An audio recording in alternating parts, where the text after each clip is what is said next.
नमस्कार, मैं हूं गीतिका पांडे और आप देख रहे हैं टुडे हरियाणा। हमारे प्यारे राज्य हरियाणा से जुड़ी हुई खबरों को देखने के लिए हमारे चैनल को जरूर सब्सक्राइब करें। साथ ही आप हरियाणा के किस जिले से चैनल देख रहे हैं हमें कमेंट बॉक्स में कमेंट कर जरूर बताएं। हरियाणा सरकार की एक अद्भुत पहल, गाय खरीद पर मिलेंगे इतने रुपए। बेरोजगारी निरंतर बढ़ती जा रही है। ऐसे में बहुत से लोग कृषि करते हैं, लेकिन प्राकृतिक आपदा अक्सर खेती में भारी घाटा करते हैं। यही कारण है कि किसानों को खेती के साथ साथ पशुपालन भी बहुत फायदेमंद हो सकता है। खेती के साथ पशुपालन करके आप अपनी आय को बढ़ा सकते हैं। हरियाणा सरकार ने किसानों को गाय खरीदने पर विशेष अनुदान देने का ऐलान किया है। किसानों और पशुपालकों को प्रदेश सरकार हमेशा से मदद करती रही है। किसानों और पशुपालकों की सुविधा के लिए सरकार ने कई हरियाणा योजनाएं बनाई हैं। महिलाओं को निःशुल्क यात्रा सुविधा देने के बावजूद रोडवेज ने कमाया राजस्व। रक्षाबंधन पर्व पर 2 दिनों तक रोडवेज विभाग की ओर से महिलाओं और 15 वर्षीय बच्चे की यात्रा निःशुल्क की गई। निःशुल्क यात्रा की सुविधा देने के बावजूद रोडवेज लाभ में रही। इन 2 दिनों में रोडवेज ने लगभग 25 लाख रुपए का राजस्व किया, जो आम दिनों से लगभग 1 लाख रुपए अधिक है। इसकी वजह है कि त्योहार में महिलाओं के साथ साथ अन्य यात्रियों की संख्या बढ़ जाती है, जिसका असर रोडवेज की आमदनी पर पड़ता है। महिलाओं के लिए निःशुल्क यात्रा होने के बावजूद भी रोडवेज को नुकसान नहीं रहता। जीएसटी बिल जमा करने वालों के लिए खुशखबरी, जीत सकते हैं 10 लाख रुपए, ऐसे करें अप्लाई। उप आबकारी और कराधान आयुक्त शफीक मोहम्मद ने बताया कि केंद्र सरकार द्वारा जीएसटी बिलों में बढ़ोतरी के लिए मेरा बिल मेरा अधिकार योजना शुरू की गई। इस योजना के तहत जीएसटी बिल अपलोड करने वाले नागरिकों को 1 करोड़ रुपए का आकर्षक इनाम दिया जाएगा। उन्होंने बताया कि वित्त मंत्रालय के द्वारा घोषणा की गई कि मेरा बिल मेरा अधिकार योजना के तहत लोगों को 1 करोड़ इनाम के साथ कई और इनाम भी मिलेंगे। इस योजना में हर महीने सरकार 800 लोगों को चुनेगी। हरियाणा के गृह मंत्री की अपराधियों को चेतावनी। हरियाणा के गृह मंत्री अनिल विज ने प्रदेश में अपराध करने वालों को खुली चेतावनी दी। उन्होंने कहा कि किसी भी तरह की गुंडागर्दी और दबंगई बर्दाश्त नहीं की जाएगी। गुंडागर्दी करने वाले या तो गुंडागर्दी छोड़ दो या मेरा हरियाणा छोड़ दो। पुलिस गुंडों को चैन से नहीं रहने देगी और पुलिस को मैंने खुली छूट दे रखी है। मंत्री विज गुरुवार दोपहर अंबाला छावनी में खुखरैन भवन के साथ 1.32 करोड़ रुपए से बनने वाली पुलिस चौकी हाउसिंग बोर्ड के निर्माण कार्य का शिलान्यास करने के बाद जनसमूह को संबोधित कर रही थी। थोड़ी घबराहट, प्यार भरी बातें। हरियाणा के 4 बेटियों ने पीएम मोदी को बांधी राखियां, साझा किया अनुभव। रक्षाबंधन के पावन अवसर पर देश भर में बड़ी धूमधाम से मनाया गया। इस दौरान पीएम नरेंद्र मोदी ने देश के अलग अलग स्कूल्स में पढ़ने वाली छात्राओं से राखी बंधवाई।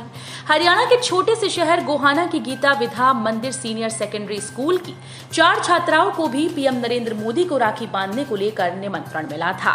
पीएमओ ऑफिस से निमंत्रण मिलने के बाद चारों छात्राएं अपनी टीचर के साथ पीएमओ पहुंची। इन छात्राओं ने पीएम नरेंद्र मोदी के लिए एक स्पेशल राखी भी बनाई हुई थी और फिर पीएम को राखी बांधी। वो स्पेशल राखी भेंट स्वरूप भी दी। नशे के खिलाफ हरियाणा में निकाली जाएगी साइक्लोथॉन रैली, पुलिस ने जारी की ट्रैफिक एडवाइजरी। मुख्यमंत्री मनोहर लाल ने हरियाणा को पूर्ण रूप से नशा मुक्त बनाने और लोगों को नशे के खिलाफ जागरूक करने का संकल्प लिया हुआ है। इस उद्देश्य को पूरा करने के लिए राज्य के सभी जिलों में साइकिल रैली निकाली जाएगी। इसकी शुरुआत 1 सितंबर से करनाल से होगी। मुख्यमंत्री रैली को हरी झंडी दिखाएंगे। पूरे राज्य में साइकिल रैली निकालने के बाद 25 सितंबर को करनाल में इसका समापन होगा। करनाल पहुंचे सीएम मनोहर लाल। हरियाणा के सीएम मनोहर लाल गुरुवार शाम को करनाल के पीडब्ल्यूडी रेस्ट हाउस पहुंचे। यहां मुख्यमंत्री ने महाराष्ट्र के मुंबई में हो रही विपक्षी दलों की मीटिंग पर कहा कि प्रधानमंत्री तो नरेंद्र मोदी ही बनेंगे, विपक्ष जो मर्जी कर ले। जनता सब जानती है और जनता ने ये भी ठान रखा है कि अगले प्रधानमंत्री भी नरेंद्र मोदी ही होंगे। दिल्ली एनसीआर में डीजल इंजन से चलने वाले जनरेटर्स पर लगी रोक, करनाल पर भी पड़ेगा असर। दिल्ली और एनसीआर में प्रदूषण को कम करने के लिए एयर क्वालिटी मैनेजमेंट कमीशन ने डीजल से चलने वाले सभी प्रकार के जनरेटर्स को बंद करने का निर्णय लिया। राजधानी दिल्ली और एनसीआर को प्रदूषण से बचाने के लिए लगातार कदम उठाए जा रहे हैं।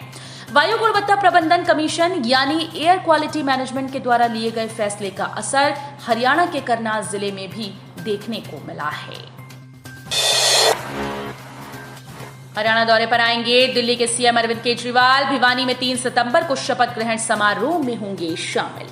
दिल्ली के मुख्यमंत्री अरविंद केजरीवाल और पंजाब के मुख्यमंत्री भगवंत मान 3 सितंबर को फिर से हरियाणा आएंगे। केजरीवाल रविवार को आयोजित होने वाले भव्य कार्यक्रम में हाल ही में नियुक्त किए गए सर्कल इंचार्ज को शपथ दिलाएंगे। जींद में तिरंगा यात्रा और पंचकुला में बिजली आंदोलन की शुरुआत कर चुके आम आदमी पार्टी के सुप्रीमो अरविंद केजरीवाल इस साल तीसरी बार हरियाणा आ रहे हैं। नेशनल किक बॉक्सिंग में गोल्ड सहित गुरुकुल ने जीते 3 पदक। रांची में हुई थी प्रतियोगिता। गुरुकुल कुरुक्षेत्र के 3 छात्रों ने नेशनल किक बॉक्सिंग चैंपियनशिप में हरियाणा की ओर से खेलते हुए गोल्ड सहित 3 पदक हासिल किए।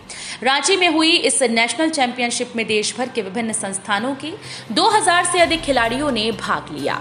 गुरुकुल पहुंचने पर पदक विजेता छात्रों का प्रधान राजकुमार गर्ग, निदेशक ब्रिगेडियर प्रवीण कुमार, प्राचार्य सूबे प्रताप और व्यवस्थापक रामनिवास आर्य ने जोरदार स्वागत किया। इंटरनेशनल रेसलर रौनक गुलिया ने किया आत्महत्या का प्रयास। काटी हाथ की नस, जेलर पर लगाई ये आरोप। हरियाणा के हिसार में रह रही अंतर्राष्ट्रीय रेसलर रौनक गुलिया ने आत्महत्या करने की कोशिश की है। जानकारी के अनुसार रेसलर रौनक गुलिया और उनके पति अंकित गुलिया के खिलाफ दिल्ली के तिहाड़ जेल के जेलर दीपक शर्मा ने ठगी करने का आरोप लगाते हुए केस दर्ज करवाया था। इससे परेशान होकर रौनक गुलिया ने हिसार के 16-17 सेक्टर में स्थित अपने घर पर नस काट कर अपनी जान लेने की कोशिश की। कटरा जाने वाली ट्रेन में सीट्स फुल। 15 अक्टूबर को शुरू होगा नवरात्र। वंदे भारत ट्रेन में बची। शारदीय नवरात्र शुरू होने में अभी लगभग 1.5 महीने बाकी हैं, मगर माता वैष्णो देवी कटरा जाने वाली ट्रेन में अभी से एडवांस बुकिंग शुरू हो चुकी है। हालात ये हैं कि ट्रेन में अभी से सीट्स फुल हो गई। ऐसे में नवरात्र में माता वैष्णो देवी के दर्शन के लिए जाने के लिए श्रद्धालुओं को परेशानी का सामना करना पड़ सकता है। हिसार में नायब तहसीलदार सस्पेंड। हरियाणा के सीएम मनोहर लाल ने जमीन की खेवट में जानबूझकर देरी करने पर हिसार की उप तहसील के नायब तहसीलदार सुरेश कुमार को सस्पेंड कर दिया। इसके साथ ही नायब तहसीलदार के खिलाफ हरियाणा सर्विस रूल के नियम 7 के तहत विभागीय कार्रवाई के आदेश दिए गए। भिवानी में 2 युवकों की डूबने का मामला। भिवानी के गांव बड़ेसरा के समीप जुई नहर में डूबे 38 वर्षीय सुंदर का 21 घंटे बाद भी कोई पता नहीं चल सका। हालांकि ग्रामीणों और गोताखोरों ने करीब 5 किलोमीटर दायरे में नहर को खंगाल डाला। लिव इन कपल ने उठाया खौफनाक कदम। कार समेत राजस्थान नहर में कूदे, दोनों की मौत। करीब 3 वर्ष से लिव इन में रहने वाले महिला पुरुष ने खौफनाक कदम उठाया। बुधवार देर रात तक कार समेत राजस्थान नहर में कूद गए। घटनाक्रम गांव अबूब शहर का है। वीरवार को दोपहर करीब 2 बजे हाइड्रा की मदद से कार को नहर से बाहर निकाला गया। पुलिस ने दोनों के शव को कब्जे में लेकर पोस्टमार्टम के लिए अस्पताल पहुंचा दिया है। मृतकों की पहचान डबवाली के वार्ड नंबर 12 स्थित आदर्श नगर की गली नंबर 1 निवासी राजकुमार गुगलानी उर्फ राजू, जिला श्री मुक्तसर के गांव किलियावाली निवासी जसप्रीत कौर के रूप में हुई। तो ये थी हरियाणा राज्य से जुड़ी हुई आज की कुछ खास और अहम खबरें। इसी तरह की लेटेस्ट अपडेट देखने के लिए टुडे हरियाणा को जरूर सब्सक्राइब करें।